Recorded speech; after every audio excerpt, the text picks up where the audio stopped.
रामकृष्ण हरी मंडळ श्री स्वामी समर्थ अखंड सौभाग्यासाठी, पतीच्या भरभराटीसाठी, घराच्या सुख समृद्धीसाठी, लेकरा बाळांसाठी विवाहित महिला चातुर्मासामध्ये गोपज्ञ व्रत करतात। तर गोपज्ञ व्रत चातुर्मासामध्ये कसे करावे, कोणते नियम पाळावेत, यासोबतच सुतक असेल, मासिक धर्म असेल किंवा आपण जर बाहेर गावी असो तर हे व्रत कसे करायचे याबद्दलची सविस्तर माहिती प्रत्यक्ष व्हिडिओ आज आपण पाहणार आहोत।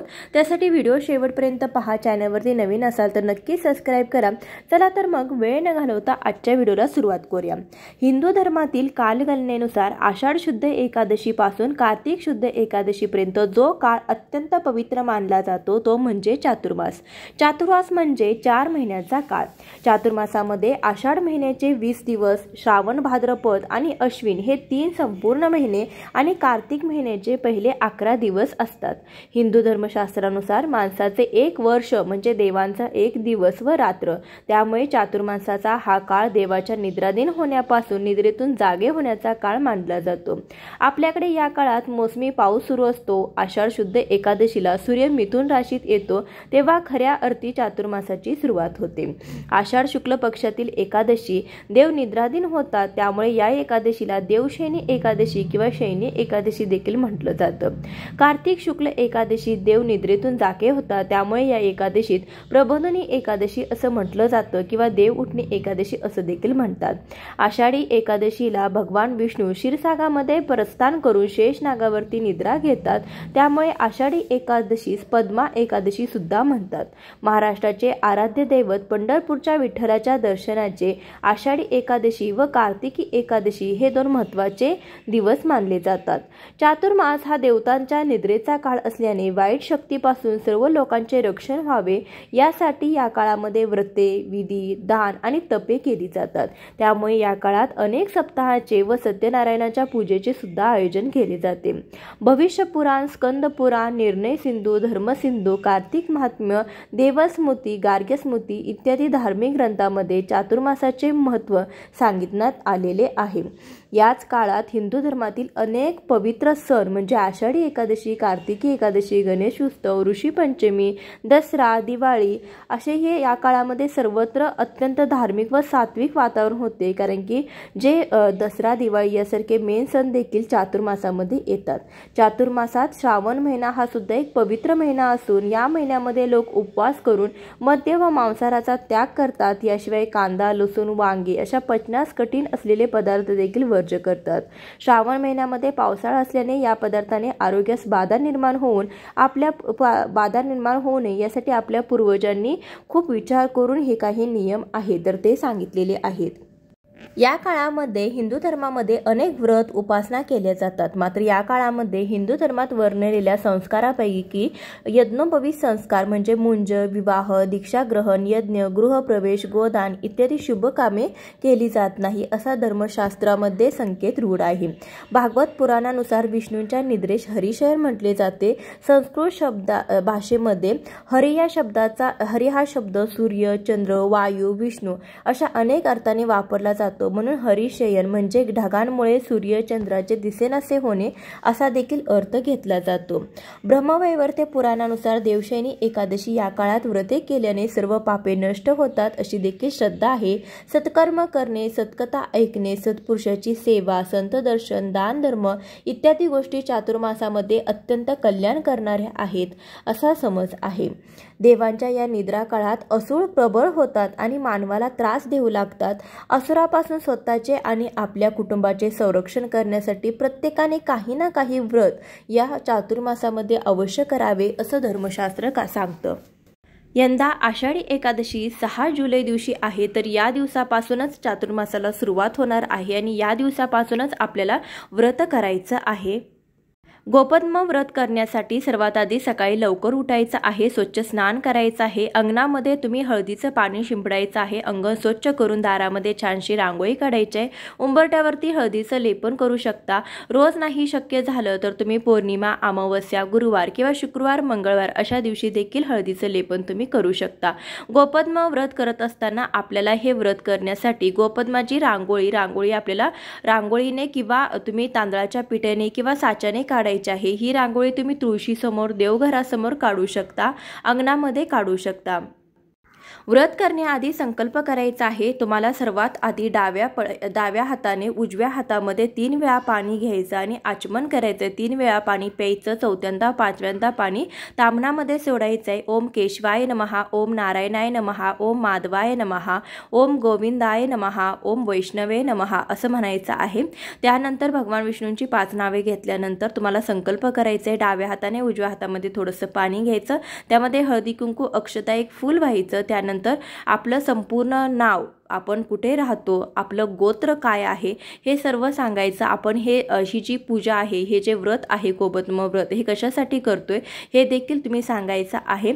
आणि असा संकल्प घ्यायचा आहे। दररोज संकल्प करायची गरज नाही, फक्त पहिल्या दिवशी संकल्प करायचा आहे आणि त्यानंतर तुम्हाला हे व्रत करायचं आहे। कारण की संकल्प केल्याशिवाय कोणतंही व्रत पूर्ण होत नाही असं सांगितलं जातं, त्यासाठी संकल्प अवश्य करा।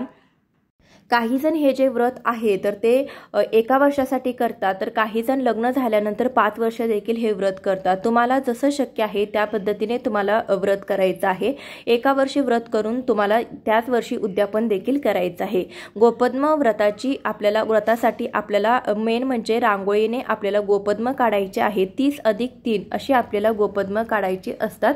त्यासाठी सर्वात आधी आपण देवघरासमोर छोटीशी जागा आहे तर तिथे तुम्ही थोडंसं पुसून घ्यायचं आहे। त्यावरती तुम्ही रांगोळीने स्वस्ती काढायचं। रांगोळीवरती हळदी कुंकू वाहून त्यावरती तुम्हाला पाट किंवा चौरंग ठेवायचा आहे। तुम्ही जर छोटीशी साच्याने रांगोळी काढणार असाल तर देवघरासमोरही तुम्ही काढू शकता किंवा तुळशीसमोर देखील तुम्ही काढू शकता। देवघरासमोर दिवा लावला असेल तर तुम्हाला सेपरेट पाटावरती दिवा लावायची गरज नाही। देवघरामध्ये जर समोरला दिवा लावला नसेल तर तुम्ही पाटावरती लावू शकता। सर्वात आधी आपल्या घरातील देवपूजा करून आपल्याला दिवा लावूनच घ्यायचा आहे। हवं असेल तर तुम्ही पाटावरती दुसरा एखादा दिवा देखील लावू शकता। दिव्याला हळदी कुंकू अक्षता फूल वाहून पूजा करायची आहे आणि त्यानंतर आपल्याला गोपद्म काढायचं आहे। गोपद्म काढण्यासाठी तुम्ही साच्याचा देखील वापर करू शकता। रांगोळीनेच गोपद्म आपल्याला काढायचे आहे। दररोज आपल्याला ही रांगोळी काढायची आहे गोपद्माची आणि त्यानंतर आपल्याला दुसऱ्या दिवशी देखील नव्याने ही रांगोळी काढायची आहे। इथे माझी रांगोळी काढत असताना एक चूक झालेली आहे, तर इथे माझी 28च गोपद्म झालेली आहे। आपल्याला 30 करायचे आहे, तर यासाठी जी 5 गोपद्माची तिसरी लाईन आहे त्यासोबतच चौथ्यांदा एकदा 5 गोपद्म काढायचे आहेत आणि त्यावरती 4 काढायचे आहेत। म्हणजे पहिल्यांदा 7, परत 6, परत 5 2 वेळा आणि परत 4 3 2 1 अशा पद्धतीने तुम्ही गोपद्म काढा। ही चूक तुम्ही नक्की समजून घ्याल। त्यानंतर अशी रांगोळी आपल्याला काढायची आहे आणि रांगोळीचे हळदी कुंकू वाहून पूजा करायची आहे। व्रत अगदी सोपं आहे, यासाठी आपल्याला जास्तीचं काय करायची गरज नाही किंवा आपल्याला उपवास देखील करायचा नाही। आपले आषाढी एकादशी दिवशीपासून आपल्याला हे व्रताची सुरुवात करायची आहे। आषाढी एकादशीला तुम्हाला जर अडचण असेल, मासिक धर्म असेल, सुतक असेल, तुम्हाला या वेळेमध्ये नाही करणं शक्य झालं तर त्यानंतर तुम्ही जेव्हा तुमचे सुतक फिटेल किंवा मासिक धर्म सुटेल असं काही असेल तर त्यानंतर तुम्ही या व्रताची सुरुवात केली तरी सुद्धा चालेल। किंवा हा व्हिडिओ जर तुमच्यापर्यंत उशिरा पोहोचला, तुम्हाला जर अचानक जर तुमच्या मनामध्ये जर एखादी आशा निर्माण झाली की आपण देखील हे व्रत करावं, तर कधीही तुम्ही या व्रताची सुरुवात करू शकता। शक्यतो लवकरात लवकर तुम्हाला या व्रताची सुरुवात करायची आहे। व्रताची सांगता आपला देव उठणी एकादशीला म्हणजे 2 नोव्हेंबरला किंवा 3 नोव्हेंबरला तुम्हाला व्रताची सांगता जी आहे तर ती करायची आहे। गोपद्म व्रत करण्यासाठी आपल्याला रांगोळीने गोपद्म काढायचे आहेत। तुम्ही साच्याने देखील काढू शकता, खूप सोपं पडतं। परंतु दुसऱ्या दिवशी आपल्याला तीच रांगोळी ठेवायची नाही। दुसऱ्या दिवशी ही सगळी रांगोळी गोळा करून घ्यायची आहे आणि एखाद्या झाडामध्ये तुम्हाला टाकायचे, कचऱ्यात वगैरे ही रांगोळी टाकायची नाही। तर 4 महिने म्हणल्यानंतर त्यामध्ये आपल्याला मासिक धर्म देखील येणार असतो, सुतक असेल किंवा बऱ्याचशा अडचणी येतात। तर यावेळेस काय करायचं, यावेळेस एकान वेळेस आपल्याला मासिक धर्मामध्ये वगैरे हे जे रांगोळी काढणं शक्य नाही हे व्रत करताना, तर तुम्ही त्यावेळेस तेवढं नाही काढलं तरी देखील चालेल। ज्या दिवशी तुम्हाला मासिक धर्म आहे तर ते 4 दिवस तुम्हाला वगळायचे आहेत आणि त्यानंतर तुम्ही पुन्हा ही जी रांगोळी आहे तर ती दररोज देवघरासमोर तुम्हाला काढायची आहे। हळदी कुंकू पुष्प अक्षता वाहून आपल्याला ह्या रांगोळीची पूजा करायची आहे। एवढंच तर आपल्याला करायचं आहे। आपण जर बाहेरगावी असो आणि तुम्हाला जर हे व्रत करताना ही रांगोळी काढणं शक्य नसेल आणि तुम्ही संकल्प घेतला असेल तरी देखील तुम्हाला मध्ये आधी 1-2 दिवस नाही जमलं तरी सुद्धा चालेल। त्यानंतर पुन्हा तुम्ही घरी आल्यानंतर ही जी रांगोळी आहे तर ती पुन्हा काढून तुम्हाला पुन्हा व्रताची सुरुवात करायची आहे। त्यानंतर पुन्हा आपल्याला संकल्प करायची गरज नाही, फक्त पहिल्या दिवशी आपल्याला संकल्प करायचा आहे। त्यानंतर 1-2 दिवस तुम्हाला कोणतीही अडचण येऊ द्या, त्या अडचणीच्या दिवशी तुम्ही नाही केले तरी चालतील। त्यानंतर पुन्हा तुम्हाला रोजची देवपूजा झाल्यानंतर अशी गोपद्माची रांगोळी काढून पुन्हा एकदा आपल्याला गोपद्माची जी पूजा आहे, जे व्रत आहे तर ते करायचं आहे। मासिक धर्मामध्ये तुम्ही घरातील इतर व्यक्तीकडून देखील हे व्रत करून घेऊ शकता। संकल्प तुम्ही केला असेल तरी देखील चालेल, दुसऱ्यांकडून करून घेतलं तरी सुद्धा चालेल, मुलींकडून ही वगैरे तुम्ही तुमच्या घेऊ शकता। पण शक्यतो हे जे व्रत आहे तर ते व्रत विवाहित महिला करतात। त्यासाठी तुम्हाला जर नाही मासिक धर्मामध्ये शक्य झालं तर 4 दिवस वगळता इतर दिवसामध्ये देखील तुम्ही हे जे व्रत आहे तर ते करू शकता। व्रताचं उद्यापन करण्यासाठी देवउठणी एकादशीच्या दुसऱ्या दिवशी तुम्हाला व्रताचं उद्यापन करायचं आहे। त्यासाठी तुम्ही 5, 7, 11 अशा तुम्हाला जमेल तशा किंवा तुम्ही एक जरी सवासनींना बोलवलं तरी सुद्धा चालेल, सुवासनींना बोलवायचं आहे आणि त्यानंतर तिची ओटी तुम्ही भरू शकता, सुवासनींचा मानपान करू शकता, हळदी कुंकू लावून आपण सुवासनींची ओटी भरू शकतो किंवा तिला एखादी भेटवस्तू देऊ शकतो। तुमच्या ऐपतीने तुमच्या यथाशक्ती तुम्ही सुवासनींचा मानपान करायचा आहे। अशा पद्धतीने या व्रताची सांगता होते। तुम्हाला शक्य असेल तर 1 वर्ष करा, तुम्हाला नाही जमलं तर तुम्ही जास्तीत जास्त तुम्ही 5 वर्ष देखील तुम्ही हे व्रत करू शकता। अशा साध्या सोप्या पद्धतीने भगवान विष्णूंची सर्वात आवडती ही सेवा जी आहे तर ती चातुर्मासामध्ये तुम्ही करू शकता।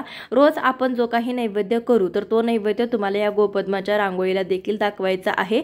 अशा पद्धतीने धूप दीप ओवाळून आपल्याला रोज ही रांगोळी काढायची आहे। अतिशय सोपं हे व्रत आहे, परंतु खूप प्रभावी असं व्रत आहे। त्यासाठी हे जे व्रत आहे तर चातुर्मासामध्ये अवश्य करा, यासाठी कोणतेही जास्तीचे नियम नाहीत। व्हिडिओ आवडला असेल तर लाईक, शेअर आणि सबस्क्राइब करायला विसरू नका।